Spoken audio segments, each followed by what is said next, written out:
Yu Zhenghai bergegas menuruni tangga dengan bersemangat dan berdiri di depan Si Wuya. Untuk sesaat, dia terdiam. Semua depresi yang ia rasakan selama periode waktu ini lenyap dalam sekejap. Dia mengangkat tangannya dan menepuk bahu Si Wuya. Dia berkata dengan penuh emosi, "Adikku tersayang, aku sangat merindukanmu." Si Wuya, petik 2 tanda tanya petik 2. Hua Chongyang, petik 2 tanda tanya petik 2. Meskipun Yu Zhenghai terlalu emosional, hal itu dapat dimengerti. Kata-kata Yu Zhenghai dapat dipahami. Hua Chongyang telah mendengarkan omelan Yu Zhenghai selama ini. Slogan-slogan Yu Zhenghai antara lain, "Adikku pasti akan melakukan ini, seandainya adikku ada di sini," dan sebagainya. Keempat pelindung agung sudah pusing karena terlalu banyak bicara. Sekarang setelah Si Wuya kembali, wajar jika dia merasa bahagia. Si Wuya menahan rasa sakit di bahunya dan berkata, "Kakak senior, jangan terlalu cepat merayakan kemenangan." Tuan memerintahkan saya untuk datang." Mendengar itu, Yu Zhenghai mundur selangkah. Dia mengerutkan kening. "Tuan, guru sudah berada di tahap 9 daun," kata Si Wuya. Yu Zhenghai melambaikan tangannya dan berkata, "Jika kau mencoba membujukku untuk berhenti, lupakan saja. Aku tidak bermaksud begitu." "Lalu apa maksudmu?" Nada suara Yu Zhenghai berubah serius. "Guru sudah pikun, dan kau juga pikun. Aku berurusan dengan keluarga Kekaisaran Gritian, bukan Paviliun Langit Jahat." "Aku tahu," jawab Si Wuya dengan tenang. "Mengapa kau masih membantu guru jika kau tahu?" tanya Yu Zhenghai. Setelah dia mengatakan itu, seluruh aula menjadi hening. Si Wuya tetap diam, dia menatap Yu Zhenghai dengan saksama. Kemudian, napasnya perlahan menghilang. Itulah kebenarannya, Yu Zhenghai perlahan-lahan menjadi tenang. Pada saat itu, Si Wuya berkata, "Guru bukanlah orang bodoh." Yu Zhenghai bingung. Si Wuya berkata, "Mungkin, kita berdua salah." Dia berhenti sejenak sebelum melanjutkan, "Guru memerintahkan saya untuk membawamu kembali ke Paviliun Langit Jahat. Tapi guru jelas tahu bahwa, dengan tingkat kultivasi saya, mustahil bagi saya untuk melakukan apapun pada kakak sulung. Jadi mengapa guru masih melakukan ini?" Yu Zhenghai bertanya, "Guru, apakah Anda juga akan menyerang Gritian?" Si Wuya tidak menjawabnya secara langsung. Sebaliknya, dia berkata, "Guru menyuruhku untuk memutuskan. Kurasa aku sudah mengambil keputusan sejak lama." Yu Zhenghai bingung. Dia menyatakan bahwa dia tidak mengerti. Si Wuya menggelengkan kepalanya dan mengganti topik pembicaraan. "Mengapa kau tidak membelah teratai dan mencapai tahap 9 daun lebih awal, kakak sulung?" Yu Zhenghai berkata dengan tidak setuju. "Memutus bunga teratai saya berarti saya harus menanamnya kembali. Saya ingin menguasai dunia sementara semua orang memutus bunga teratai mereka." Si Wuya mengangguk. "Kalau begitu, semakin cepat semakin baik." Mendengar ini, lalu, ia sangat gembira. Ia segera melambaikan tangannya. "Hua Chongyang, bawakan aku petanya." Bawahan ini patuh. Tidak lama kemudian, Hua Chongyang meletakkan peta kota Provinsi Jing di atas meja dan menjelaskan situasi terkini di kota Provinsi Jing kepada Si Wuya. Yu Zhenghai menunjuk ke sekeliling kota Provinsi Jing. Orang yang menjaga kota Provinsi Jing adalah salah satu dari 8 jenderal besar ibu kota ilahi, Wen Shu. Dia berasal dari aliran Konfusianisme, dan aliran Konfusianisme mahir dalam formasi. Inilah yang membuatku pusing. Di sampingnya, Hua Chongyang menangkupkan tinjunya dan berkata, "Jika bukan karena formasi ini, kau bisa mengalahkan Wen Shu sendiri, dan Provinsi Jing pasti sudah jatuh sejak lama." "Saudara bijak, apakah kau punya rencana bagus? Apakah kau punya kenalan dengan Wen Shu?" tanya Yu Zhenghai dengan penuh harap, seolah sedang melihat seorang wanita cantik. Si Wuya merasa merinding. Cara Yu Zhenghai berbicara kepada Si Wuya membuatnya merasa tak berdaya. Si Wuya menggelengkan kepalanya dan berkata, "Ke-8 jenderal besar itu bukanlah orang biasa. Tidak akan mudah untuk mengalahkan orang-orang di sekitar mereka. Lagi pula, kita sudah pernah menggunakan trik ini di Provinsi Liang. Kita tidak bisa menggunakannya lagi." Yu Zhenghai menghela napas dengan sedih.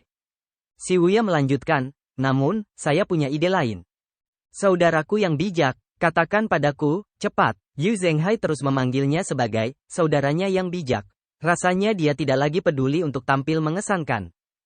Medan Provinsi Jing berbahaya, tetapi juga merupakan tempat berkeliarannya binatang buas. Ada banyak gunung dan hutan di sekitarnya.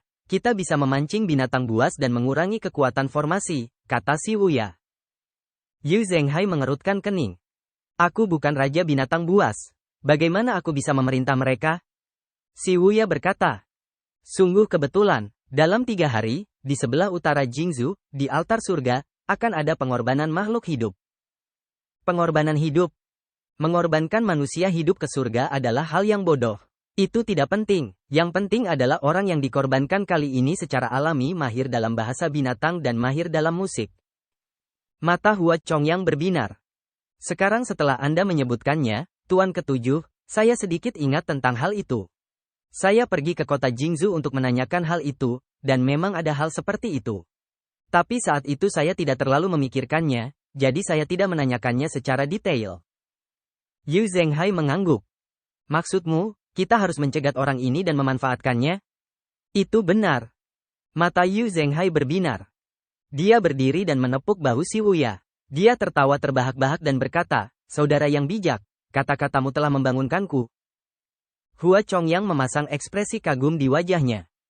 Itu adalah informasi yang sama yang tidak terlalu dia perhatikan. Namun, informasi itu sangat berguna bagi si Wuya. Si Wuya hampir memuntahkan seteguk darah akibat tamparan itu. Dia berkata, namun, tingkat kultivasi anak buahku tidak mendalam. Tidak realistis bagi mereka untuk menangkap orang ini. Yu Zhenghai berkata, itu mudah. 4 pelindung agung siap membantumu. 3 lainnya berada jauh di Provinsi Liang. Asalkan kau mengucapkannya, saudaraku yang bijak, mereka akan datang tidak peduli seberapa jauh mereka berada. Saat berbicara, ia merasa ucapannya kurang tulus, jadi ia menepuk dadanya lagi. Aku juga akan siap membantumu. Begitu selesai berbicara, Hua Chongyang buru-buru berkata, Tuan Ketujuh, serahkan masalah ini kepada saya. Saya lebih mengenal kota utama negara Jing dan saya tahu lokasi altar pemujaan surga. Bagaimana mungkin dia membiarkan pemimpin sekte gereja Nether melakukan hal seperti ini? Itu terlalu merendahkan. Yu Zhenghai memandang Hua Chongyang dengan setuju. Si Wuya mengangguk. Terima kasih, saudara Chongyang. Ini adalah kewajibanku, kata Hua Chongyang. Meskipun platform pemujaan surga tidak melibatkan terlalu banyak kekuatan besar, demi keselamatan, kalian harus tetap berhati-hati, dan jangan mudah mengungkapkan identitas kalian. Jika tidak, bahkan kakak tertua pun tidak akan bisa menyelamatkan kalian. Selain itu, jika kalian bisa mengakali mereka, jangan bertindak gegabah. Pada akhirnya, platform pemujaan surga berurusan dengan manusia, kata si Wuya dengan penuh makna. Hua Chongyang berkata, saya mengerti. Pergi. Hua Chongyang meninggalkan aula dengan penuh hormat. Dia pergi. Yu Zhenghai mengangguk puas. Aku merasa jauh lebih baik saat kau di sini, saudaraku yang bijak. Aku sangat gelisah beberapa hari terakhir ini. Aku sudah memeras otakku, tetapi aku tidak bisa memikirkan cara yang baik untuk mengalahkan kota prefektur Jing. Si Wuya tersenyum. Keempat pelindung agung memiliki basis kultivasi yang mendalam, dan ada banyak elit di sekte Nether juga. Bagaimana mungkin mereka tidak memikirkan solusi? Yu Zhenghai menggelengkan kepalanya. Sekarang 9 negara sedang kacau, tidak masalah bagi saya untuk fokus pada satu kota. Namun, menstabilkan seluruh situasi jauh lebih sulit. Bai Yuqing, Yang Yan, dan Di Qing menjaga Provinsi Liang. Mereka juga harus waspada terhadap serangan mendadak dari bangsa Roulian. Jika saya terlalu banyak khawatir, pikiran saya akan kacau. Begitu pikiran saya kacau, bagaimana saya bisa tenang dan memikirkan tindakan balasan? Ketika era pemutusan teratai dimulai, berita tentang munculnya seorang kultivator 9 daun menyebar ke seluruh dunia kultivasi. Hal ini justru membuatnya semakin cemas. Secara lahiriah, meskipun ia telah menimbulkan kegemparan di 9 provinsi dan banyak tempat berada di bawah kendali Sekte Nether belum mampu mengendalikan mereka. Namun, selama mereka tidak dapat memutus jalur kehidupan ibu kota ilahi, itu tidak akan dianggap sebagai keberhasilan, apalagi menaklukkan kota kekaisaran. Tidak perlu khawatir, kakak sulung, kata si Wuya dengan suara berat, aku akan melakukan yang terbaik. Entah mengapa, Yu Zhenghai merasa bahwa si Wuya telah banyak berubah dibandingkan sebelumnya. Dia tidak tahu mengapa si Wuya begitu bertekad, dan dia juga tidak tahu apa yang telah dialami si Wuya. Tampaknya si Wuya telah menjadi lebih dewasa. Yu Zhenghai tetap diam. Dia berbalik dengan tangan di belakang punggungnya dan melihat peta Gritian di atas meja. Semuanya berjalan seperti biasa di Cloud Inn. Lu Zhou membuka jendela dan melihat ke bawah ke arah jalanan. Masih belum ada pergerakan. Apakah saya menyia-nyiakan kartu perubahan penampilan saya? Ketuk, ketuk, seseorang mengetuk pintu. Tuan, ini makanan Anda. Pelayan itu mendorong pintu hingga terbuka dan meletakkan makanan di atas meja. Lu Zhou melirik pelayan itu. Sebenarnya, kultivator alam Naschen Divinity biasanya tidak perlu makan atau minum selama setengah bulan.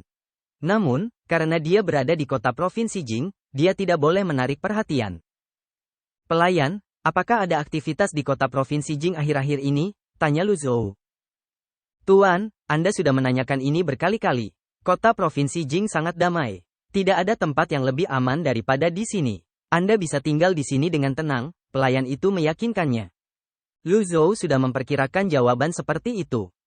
Keributan terjadi di jalanan. Beberapa kultivator tingkat rendah berkumpul berkelompok dan berjalan menuju kota. Banyak di antara mereka mengenakan pakaian yang aneh. Lu Zhou menunjuk keluar jendela. Pelayan, ada apa? Pelayan itu berjinjit. Dia melirik ke jendela dan menggelengkan kepalanya sambil berkata, pengorbanan hidup. Itu membosankan. Pengorbanan hidup. Dahulu, kurban hidup biasanya berupa babi, sapi, atau domba. Kudengar tahun ini manusia. Aku penasaran apakah itu benar, kata pelayan sambil meletakkan hidangan di atas meja. Tuan, selamat menikmati hidangan Anda. Tidak masalah era mana itu. Akan selalu ada orang seperti ini. Lu Zhou menggelengkan kepalanya. Dia tidak ingin mencampuri urusan orang lain. Jalanan semakin ramai. Tepat ketika dia hendak menutup jendela, dia melihat seorang pria berjalan cepat di jalan. Pria itu berpakaian sederhana, tetapi penampilannya agak familiar. Orang ini adalah, Lu Zhou tidak dapat mengingatnya. Siapakah dia? Mengapa dia terlihat begitu familiar?